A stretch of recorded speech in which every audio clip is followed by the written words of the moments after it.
আসসালামু আলাইকুম প্রিয় শিক্ষার্থী বন্ধুরা, তোমাদেরকে ইজি লার্নিংয়ের পক্ষ থেকে স্বাগত জানাই।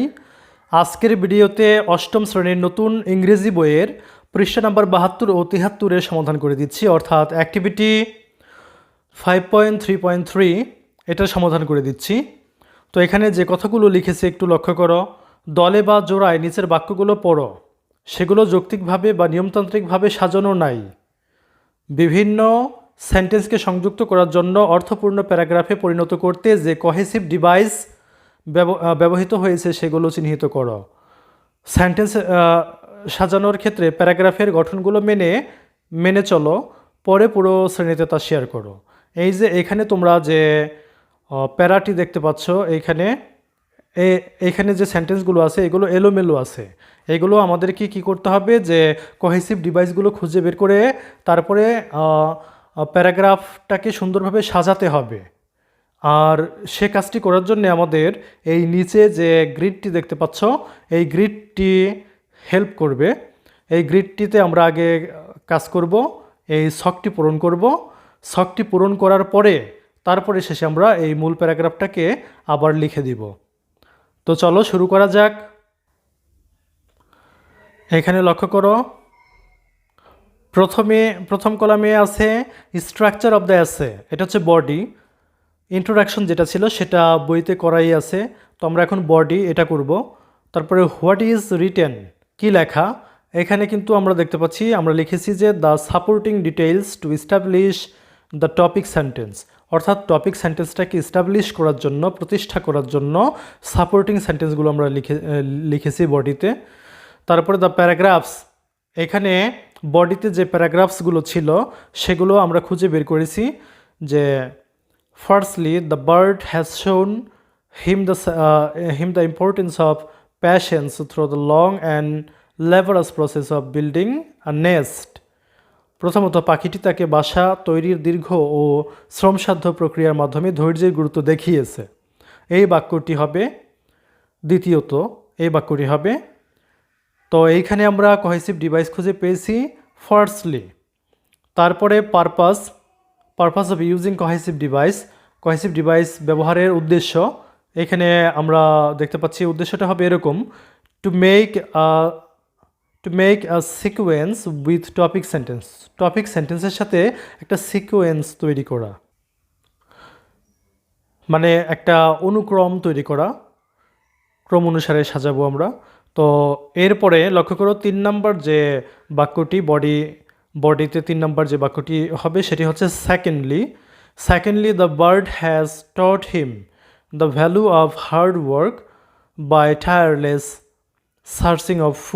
Searching for food and looking after its young.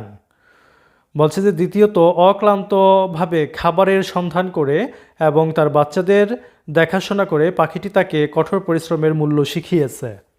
তো এখানে কোহেসিভ ডিভাইস হিসেবে আমরা পেয়েছি সেকেন্ডলি কথাটি। তারপরে 4 নম্বর কলামে two make a sequence with topic সেন্টেন্সের সাথে একটা ক্রম তৈরি করা। তারপরে বডিতে আরও রয়েছে ফোর্থলি, মানে 4 নম্বর যে বাক্যটি সেটি হবে যে thirdly the bird has demonstrated to him the importance of being adaptable by adjusting its behaviour according to different situations. অর্থাৎ তৃতীয়ত পাখিটি বিভিন্ন পরিস্থিতিতে তার আচরণের সাথে খাপ খাইয়ে নেওয়ার গুরুত্ব তাকে দেখিয়েছে। তো এইটা কোহেসিভ ডিভাইস হচ্ছে থার্ডলি। আর পারপাস বা উদ্দেশ্য হচ্ছে to make a sequence with topic sentence. তারপরে বডিতে আরও একটি সেন্টেন্স রয়েছে, সেটি হচ্ছে finally the bird has provided a constant source of joy and comfort for Prasun, providing him with loyal friend and companion. সবশেষে পাখিটি তাকে একজন বিশ্বস্ত বন্ধু এবং সহচর প্রদান করে প্রসূনের জন্য আনন্দ এবং স্বাচ্ছন্দ্যের একটি অনিঃশেষ উৎস সরবরাহ করেছে। এইখানে আমরা দেখতে পাচ্ছি কোহেসিভ ডিভাইস হচ্ছে ফাইনালি, আর কোহেসিভ ডিভাইস ব্যবহারের উদ্দেশ্য হচ্ছে এখানে to make a sequence with topic sentence. তো প্রিয় শিক্ষার্থী বন্ধুরা, এরপরে আরও একটু অংশ রয়েছে আমাদের, সেটা আমরা দেখব এখন। এই যে কনক্লুশন, এবার আমরা কনক্লুশনের কাজটি করব একইভাবে। হোয়াট ইজ রিটেন, এখানে আমরা লিখেছি দ্য কনক্লুডিং সেন্টেন্স। তারপরে দ্য প্যারাগ্রাফস, এখানে যে সেন্টেন্সটি রয়েছে সেটা হচ্ছে overall Prasun's bird teacher has been an exceptional role model imparting essential life skills and providing him with আনওয়েভিং কম্পেনিয়নশিপ। সামগ্রিকভাবে প্রসূনের পাখি শিক্ষক তাকে অপরিহার্য জীবন দক্ষতা প্রদান করে এবং অটুট সাহচর্য প্রদান করে একজন ব্যতিক্রমী রোল মডেলে পরিণত হয়েছে। এখানে আমাদের কোহেসিভ ডিভাইসটি হচ্ছে overall. Purpose of using cohesive device সেটা হবে to summarise the ideas discussed in the paragraph to restate the writer's point of view. Writer's এর পয়েন্ট অফ ভিউটাকে পুনরায় তুলে ধরতে, আবার ধারণাগুলোর সামারি করা।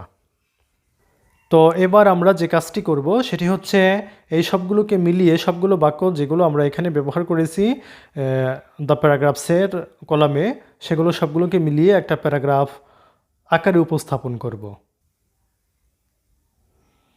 তো এখানে আমরা প্যারাগ্রাফ আকারে বাক্যগুলোকে সাজিয়ে দিয়েছি।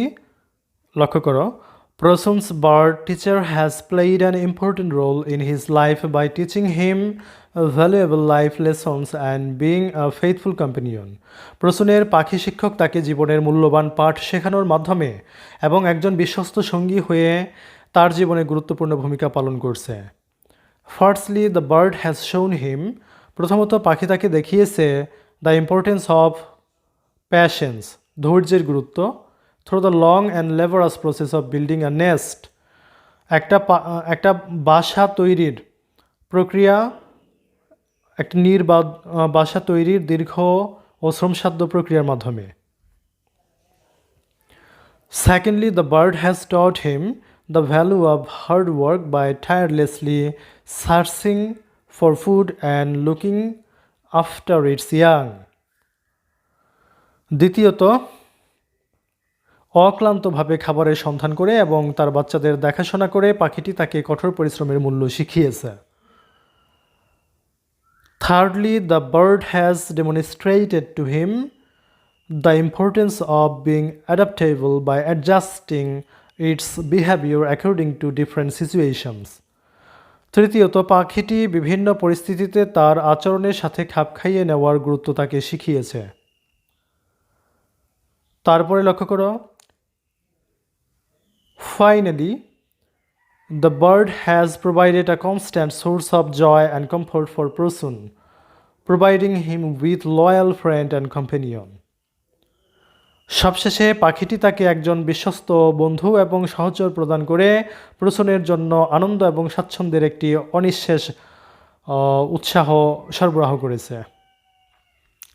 Overall, Prosun's bird teacher has been an exceptional role model, imparting essential life skill and providing him with unweaving companionship.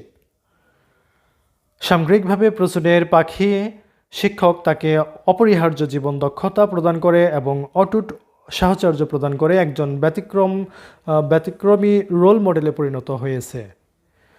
তো প্রিয় শিক্ষার্থী বন্ধুরা, যদি ভিডিওটি ভালো লাগে শেয়ার করে দিও। ধন্যবাদ সবাইকে সাথে থাকার জন্য।